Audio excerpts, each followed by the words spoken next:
ज्यादा दूर नहीं वो वक्त जब मैं अपनी कौम को एक कॉल दूंगा और वो कॉल होगी सिर्फ एक मकसद के लिए कि इस दलदल से जिसमें हमारा मुल्क डूबता जा रहा है, इन चोरों के हाथ जो हमारा मुल्क दलदल में डूबता जा रहा है, सिर्फ एक रास्ता है इससे निकलने का।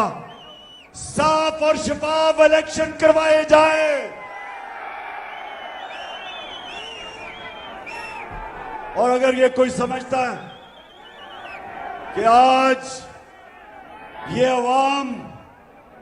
ये जो अवाम सारी है पाकिस्तान की अवाम एक आवाज से कह रही है कि इंपोर्टेड हुकूमत नामंजूर, हम बाहर की साजिश के तहत इन चोरों को कभी कबूल नहीं करेंगे। एक आवाज से कौम कह रही है कि या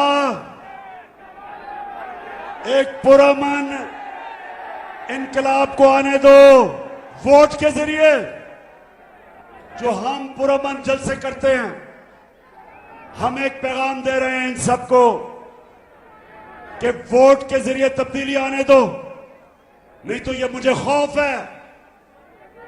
और वर्ल्ड बैंक भी ये कह रहा है, IMF भी ये कह रही है कि मुझे ये खौफ है कि जो अगर आपने पुरअमन इनकलाब का दरवाजा रोका तो वो इनकलाब आएगा यहां जो गेम सबके हाथ से निकल जाएगी।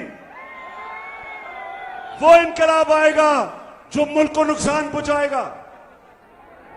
और इसलिए अभी भी वक्त है और एक ही रास्ता है, एक ही रास्ता है साफ और शफाफ इलेक्शन का, और कोई दूसरा रास्ता नहीं है।